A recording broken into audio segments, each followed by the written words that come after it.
This program is made possible by the friends and partners of Unspeakable Joy TV. Amazing grace, how sweet the sound that saved a wretch like me.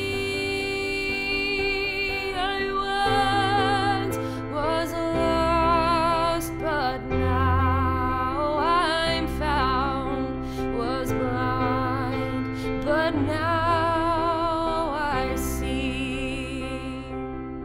I want to talk to you tonight out of the book of 2 Corinthians chapter 4 on down but not destroyed.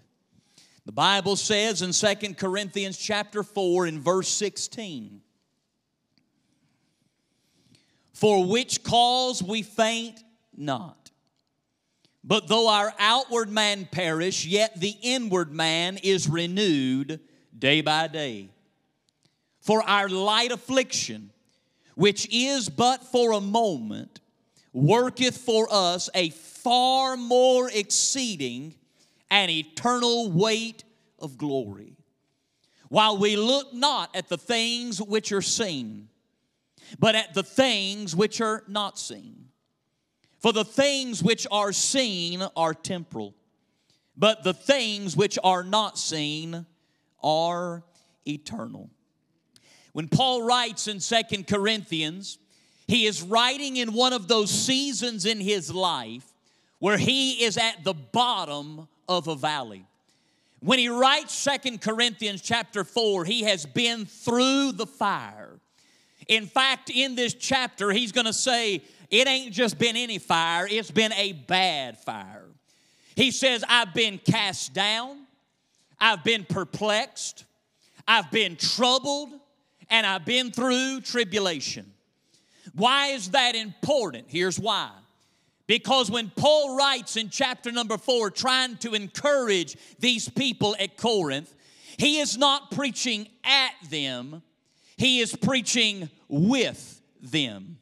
You'll always find that people that have been where you are far better at encouraging you than those that are looking from the bank of the river of your problem. It is one thing when somebody comes to you as you have cancer and says, you're going to be okay. It's another thing when somebody that is going through cancer or has gone through cancer says, you're going to be okay. It's one thing when somebody tells you as you're going through divorce, it's going to be okay. It's another animal altogether when somebody has been through that valley and looks at you and says it's going to be okay. Why? Because you know that they're speaking from experience. When the Apostle Paul writes in chapter 4, verse number 16, and he says, "For which cause we faint not." They're looking at a man that has every reason to give up, every reason to throw in the towel. And he says, I want you to know, I'm not telling you what you ought to be doing alone. I'm telling you what I am doing as well. He says, now listen to me, beloved. He says, we've been through the valley. We've been through the ringer. We've been through the fire, and we've been in the furnace. We've been through the trouble, and we've been through the trial. He says, we have been cast down, but we are not destroyed. We may be on the ground, but we're still living and we're still breathing tonight. I have come with a word for somebody in the house that feels like it's all over. You feel like it's all done. You feel like there is no hope. I want to tell you that the devil is a liar and the father of lies. You may be down, but you are not destroyed. You may think that it's over. You are down. You are not destroyed. You may think that it's all done. You are down, but you are not destroyed. You may feel like that family is done. No, you may be down, but you're not destroyed. You may feel like there's no hope. You are down, but you are not destroyed. And the the Apostle Paul, from the pit of his problem, he looks up out of that pit and he says, there are 3 words that I want you to latch on to. There are 3 words that you've got to remember, because if you stay down long enough, you will end up destroyed. Remember this and never forget this. Just because you fell down doesn't mean you are a flop. Just because you had a mess up doesn't mean you are a mess up. And remember this, every message came from a mess. Every miracle came out of an impossibility. And you may be at the beginning of your story and not the end of your story, but you are going to have to remember that you are down, but you are not destroyed. I'm going to give you 3 words that you need to remember tonight. Put them in the vault of your heart. And on those dark days and in those dark seasons when you don't feel like you've got any hope, go to the vault of your soul. Turn the combination and say, oh God, show me again what I need to remember, that I may be down, but I am not discouraged. And I'm going to preach these so fast, you're going to be eating beef tips and rice before you can even blink your eyes. Here are the 3 words you need to remember when you are down, but you are not discouraged. The first word you need to remember is in verse number 16. We draw out the word persistence. When you are down and feel like it's almost over, you need to remember the word persistence. What did Paul say in verse number 16? He says, we faint not. He said, we don't give in. What does that word faint mean? It's not just a word which means to get tired. It goes deeper than a physical tired and weariness. It goes down to the root of a person. It goes down in their soul when there is something on the inside that wants them just to let go and be done with the whole thing. Do you remember what it was first like when you first got saved, when you had that first burden, when you first got married, when you first had that youngin', when you first got that business, when you first started really praying? I mean, when you first got involved in that situation, everything was wonderful about it. Man, you looked at that baby's vomiting every color under God's green earth, and you think it's the most wonderful thing that's ever been in existence. You first get married, and you're walking out of the church, and I mean, they burp in your face, and you think, I ain't never smelt anything as wonderful as that right there. I mean, those things, when you first get started, it's easy not to give up, but time has a way of knocking the air right out of your soul. And the same person that you were so in love with back here, over here, the devil's got you thinking there's no more hope for your marriage. There's no more hope for that child and that same baby that you used to rock in your arms and that same family that you would have walked through hell backwards for. The devil's got you just within an inch of your life of giving up on that thing. And Paul remembers what it was like at the church at Corinth when he first saw him birth into existence and birthed into the family of God. He would have done anything for the church at Corinth. But I mean, chapter number 1 all the way through chapter number 16 of the first book of the Corinthians, you find out those people are not pleasant to be around. Those people are not easy to be around. Those people are not a blessing to have to deal with. I mean, they had mess after mess after mess after mess. You and I would have understood if Paul would have thrown his hands up and said, I'm done with the Corinthians. I'm through with this ministry. I'm done preaching the gospel. I'm going back to my old life. I'm going back to my old way, what Brother Josh just said. But Paul said, no, no, no, no, no. Even when it gets hard, there is a phrase that I say, we faint not. Even when I want to give up on you, Corinthians, I've got something on the inside, an internal fire, an internal burning, an internal raging that is stirring on the inside of me that says I can't give up. I can't throw in the towel. I can't go by the wayside. Honey, that's what the God of heaven is trying to spur in you right now for that marriage that you're about to throw to the wind. He says you need to wake up and say, we faint not. And to that child you say cannot be saved, and and that child that cannot be born again, and that child that'll never come back, and the devil's got you within an inch of giving it up. God says, I want you to stand up and say, we faint not. Ladies and gentlemen, it's not easy. That's why everybody doesn't do it. It's not simple. That's why people go by the wayside. But where are the people of God that say, I may be down and I may have fallen by the wayside, but I am not destroyed, and I shall not give up. I shall not give in. I'm waking up today and I may not feel like it, but I shall not faint today. And I may not feel like praying, but I shall not faint today. I don't feel like going, but I shall not faint today. I don't feel like believing, but I shall not faint today. I don't think I can do it, but I shall not faint today. I don't think I can handle it, but I shall not faint today. You got to wake up today and not faint. You got to wake up tomorrow and not faint. You got to wake up the next day and not faint. You got to go the next day and not faint. He said persistently, we faint not. Herbert Hoover, in the last several years of his life, was a devout believer. Dr. Norman Vincent Peale went to his house one day. Dr. Peale asked the president, he said, Mr. President, you've been through so much.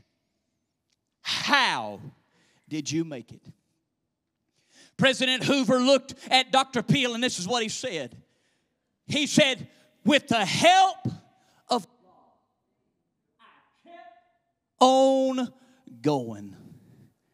Do you know what you need to do tonight? You need to say, I may not have family, but I got God, so I can keep.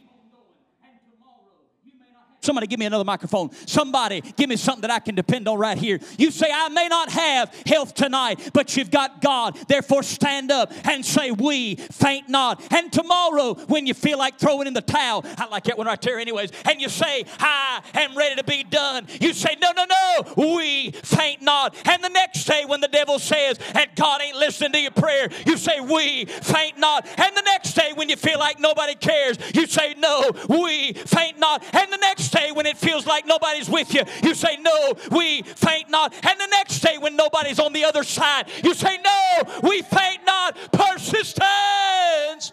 You're down, but you're not destroyed. Persistence. We faint. This one sounds better anyways, Austin. We faint not. Number two, the word is not just persistence.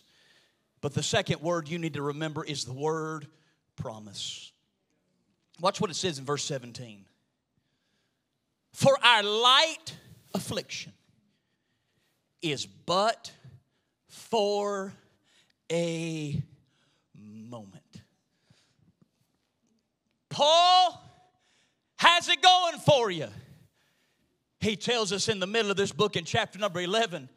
He says, well, I've been shipwrecked 3 times. I've been in the midst of the sea a day and a night. He said, I'm in fastings often. You know what that means? That doesn't mean he was hung up with God. That means he didn't have anything to eat. And he said, if I ain't got nothing to eat, I may as well fast. He said, I've been whipped with 40 stripes.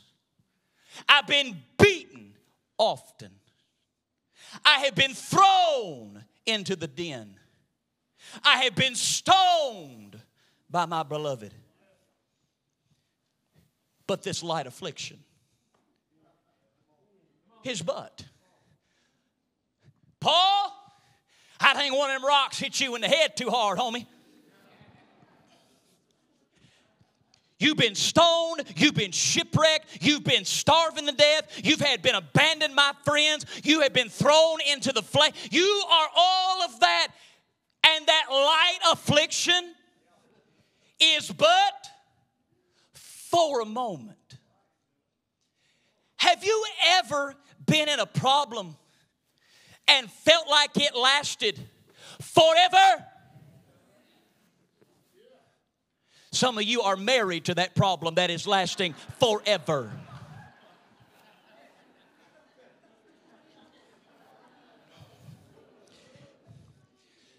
There is nothing worse than when somebody belittles the problem that is weighing you down. There is nothing worse than when you are going through the flames and the fire and they look at you and say, it'll be all right. Well, Tonto, why don't we trade places a good day? Today, we were eating lunch, me and Brother Jason, Brother Josh, and all these guys down here from Mississippi. And I mean, these boys are just some of the kindest, sweetest guys you'd ever want to meet. Brother Josh is about as meek a man you'll ever meet in your life. Kind, just precious. But he's never been on an airplane. I have tried to get him. I'm flying out to Nashville in just a few weeks. He's just about 2.5 hours from Nashville. I was going to drive down to his house, get on an airplane, and fly with him somewhere and fly back just so he can say he's done it. He said, there's a direct flight from Nashville to Tupelo. I said, what's the airline? He said, I don't know. He said, but the round trip tickets are only $50.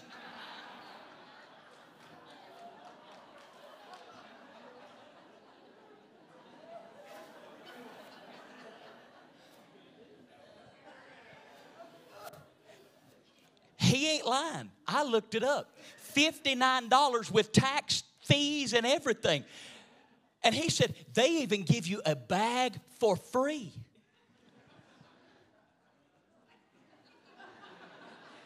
I fly a lot. Let me just put this in perspective.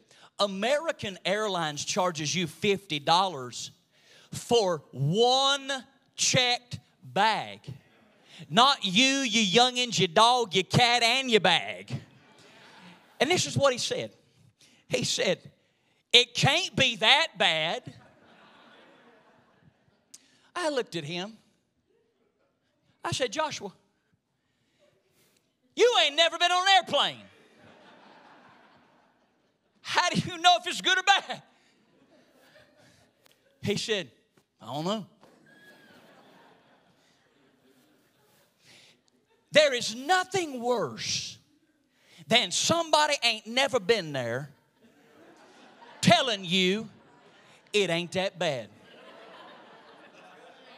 Am I right about it? Now, me and him are going to laugh about that.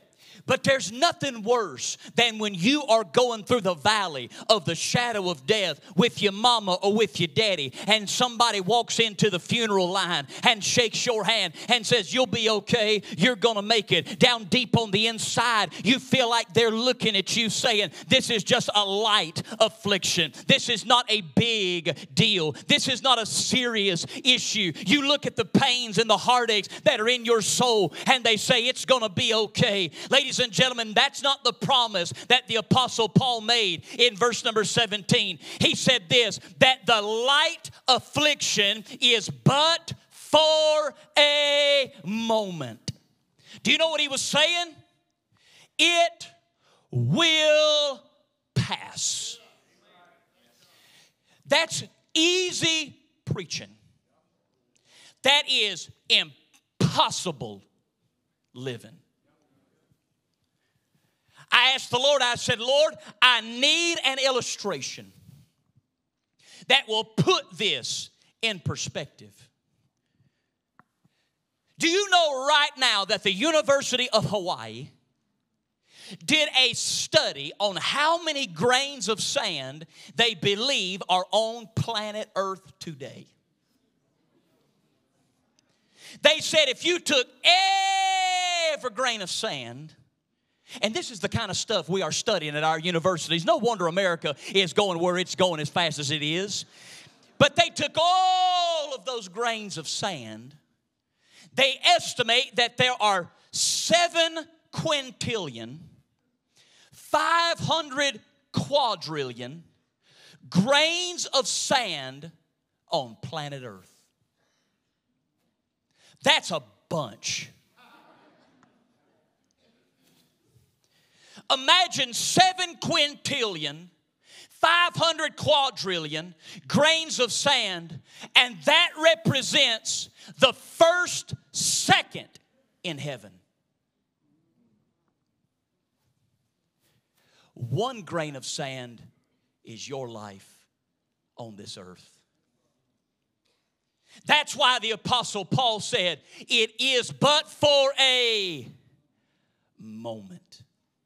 Because compared to what eternity will hold for you and me, whether it is 20 years or 30 years or 50 years of separation from that person, the Apostle Paul said, I make this promise to you, it is but for a moment. You may be in the valley of the shadow of death, but it is but for a moment. You may be in the sorrows of pain and affliction, but it is but for a moment. You may be dealing with things you never thought you'd deal with, but it is but for a moment. You may have to sacrifice things like you never thought, but it is but for a moment. You feel like you've been separated from somebody for 100,000 years, but it is but for a moment. Because the very second, the very moment, the very inkling, the very twinkling, when you step out of this life and step onto the glorious shores of God's eternal city, in that moment, all of this right here will be the one grain of sand, and you'll be stepping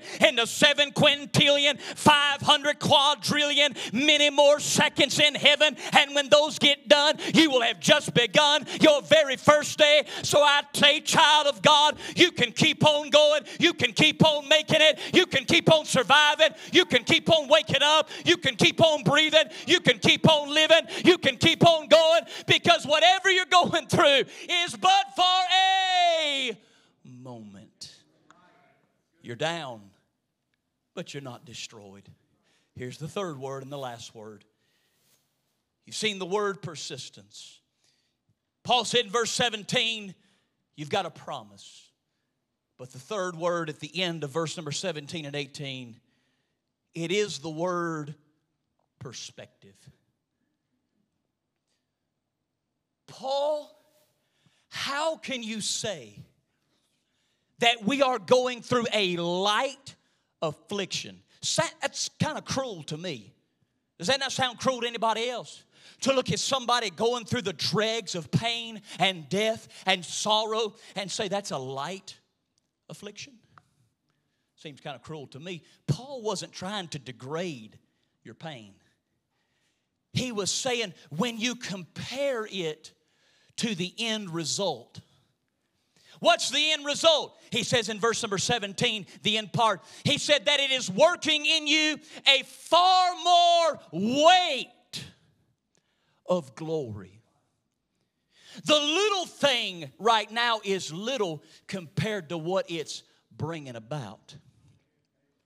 How many people know what I'm getting ready to talk about? You people under 30 have no idea what I'm talking about. And really, you people under 35, and I don't even think you people under 36 know what I'm talking about. But something happens when you hit 37. I'm not going to make it till 40. Jesus is coming back. There's these things called carbs.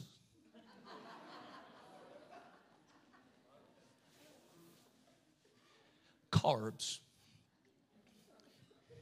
How many of you have a love-hate relationship with carbs? There's something wonderful about carbs. You know that a carb is a minute, minuscule modicum. It is incapable of being seen with the eye. But how many of you know one carb in a piece of bunny bread can go from minuscule to massive? Some of you eat a few carbs and you look like you have sucked down the Atlantic Ocean. You blowed up and swell up like Free Willy. I mean, I feel bad for them. I really do. How can something so small do something so big? Paul said, if what you're going through seems big, you can't even imagine what it's getting you in heaven. If the fire you're going through right now seems incomprehensible compared to what you're going to get in heaven, it's going to look like a minuscule thing. Brother Josh said he loves hunting. I love cake.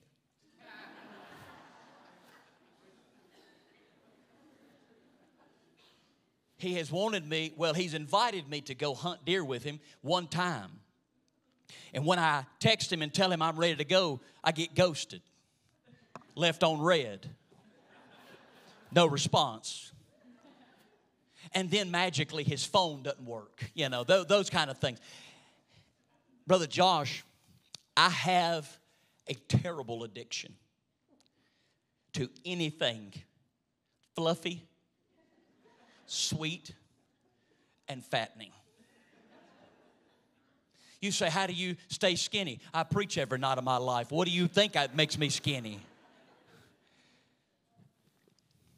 Paul said in verse 18, you don't look at the things which are seen. You look at the unseen. And that's what makes you be able to handle it, but for a moment. I love cake. It makes me happy just thinking about it. We don't bake cakes. I don't bake cakes.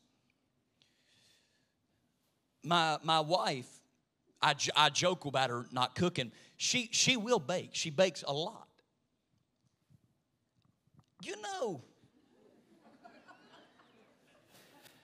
I don't know if you've ever processed, girls, how violent baking a cake is.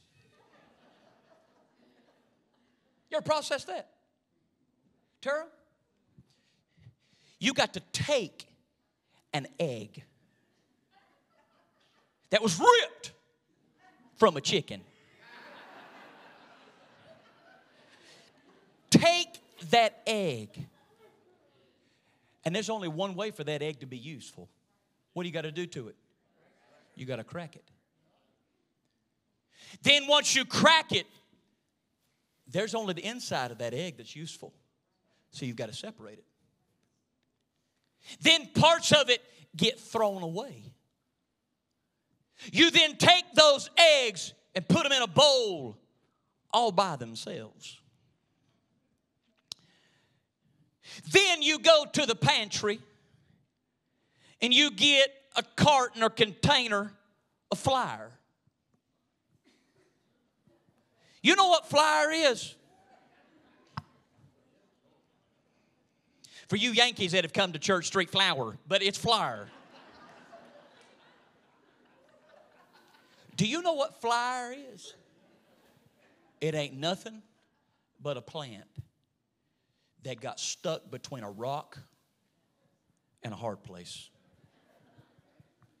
And it got pulverized. You then measure out that flour in a bowl.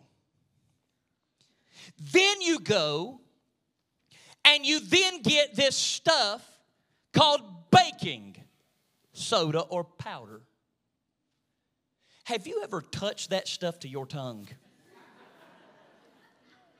It's worse than licking asphalt. It is the nastiest stuff you've ever tasted in your life. When did I taste asphalt? I'm in evangelism, man. Times are hard. Things are bad. You eat what you eat. You know, there's not one piece of a cake during the baking process that's pleasant. Not one.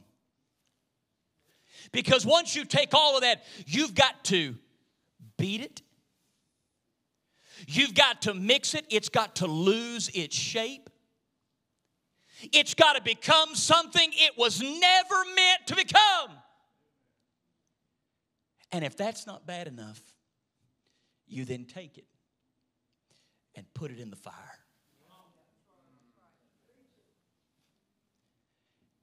Now, I know that I've got a wild imagination, but I want you to imagine if the pieces of that cake during the baking process had a voice. Probably would say something like, why am I having to go through this? Why do I feel like I'm constantly being beat around? Why is it getting so hot everywhere that I go? Why is it that I couldn't just be what I thought I was meant to be? How come I've been separated from everything that I thought I was meant to be around? And that baker, if you're like most bakers, you get so frustrated at times because it doesn't taste just right in the batter. It doesn't look just right in the pan. What makes you keep going? Is it what you see? Or is it what is already unseen? What you hope it turns out to be is what makes you crack another egg. What you pray it tastes like makes you go another step. What you believe you've heard will come if you keep on is what makes you crank up the fire a little bit more. You see, that's what God is trying to work in you. There is not one problem you'll ever go through that is pleasant. If it's pleasant, it's not a problem. It's a figment of your imagination. Because problems are never pleasant. Problems are never fun. Separation is never a blessing. Heartbreak is never an issue. Why is it that you don't faint? Why is it that you don't give up? Because there is something on the other side of the process that the sweet Holy Ghost is putting on the inside of you that says, give it another day and keep on going, because what's waiting on the other side is worth the wait. Just keep on going one more time, because what's waiting on the other side of the process, it's just a light affliction. I know it's heavy right now, but compared to what's coming out on the other side of the baking process, you don't have an idea what waits on the other side. You and I cannot fathom with our eyes. We cannot hear with our ears. We can't comprehend with our hearts what God is doing. But now unto him that is able to do exceedingly abundantly above all that we could ask or think.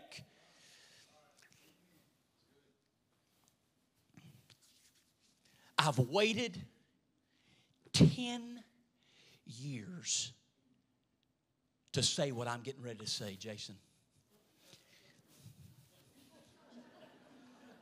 10 years. When we came to the church, we had our children. And God blessed us with our little children, and you got to see them grow up and come and grow and become. It's just a blessing. By the time I got to the end, my kids were growing. Y'all remember when we first came, we didn't have nothing. The church didn't have nothing. But God always met the need time by time. But by the end, God had blessed the church, and the church was good to us. I just wanted to have a little baby around to spoil. That's all I wanted. I wanted a little baby. But I didn't want it at my house. I wanted one that we could keep every now and again, spoil the fire out of it, shove cotton candy in its mouth, put an IV of Coca-Cola in its arm, and send it home. For 7 years, my baby sister went through problem, situation, issue, shots, treatments. Her and Hunter went to doctor after doctor, procedure after procedure. And for 7 years, day by day, something inside says, why don't you stop? But what she sees on the other side of the finish line says, we faint not. And then another rejection comes. And something says stop. But something inside of her says, we faint not. And something inside after another shot says, it's not worth it. But something inside says, we faint not. And year after year of rejection and failure and tears and sorrow and heartache, in the morning at 8:30, every Tuesday and Thursday. Now I want y'all to see how much her little boy now has power over my life. I am traveling this nation in full-time evangelistic work. My wife keeps this little baby every Tuesday and Thursday. Do you think any work gets done at Tyler Gaulden Evangelistic Ministries on Tuesday or Thursday? Bring him here, Hunter. I've waited 10 years. 10 years. 10 years.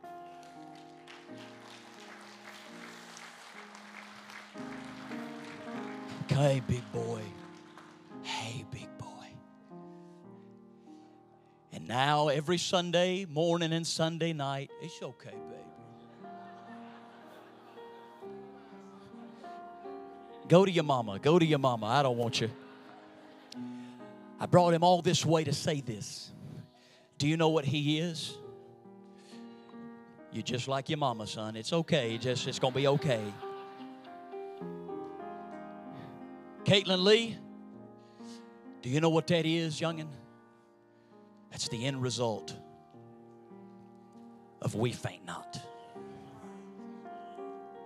Now for you, it may not be a child.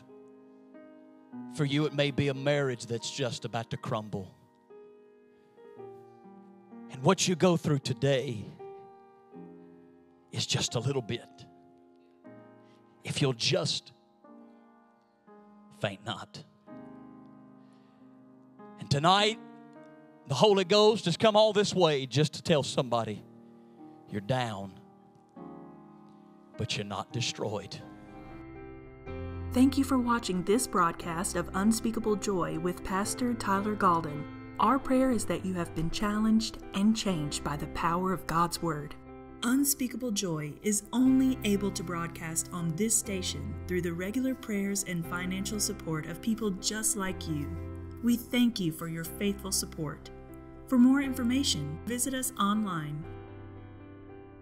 To request the full sermon from this broadcast, call us at 833-FULL-JOY or write us at Unspeakable Joy, P.O. Box 4558, Greensboro, North Carolina 27404. All of our sermons and other resources are available online. Be assured that God's Word has the answer for your every need, that you may rejoice with joy unspeakable and full of glory.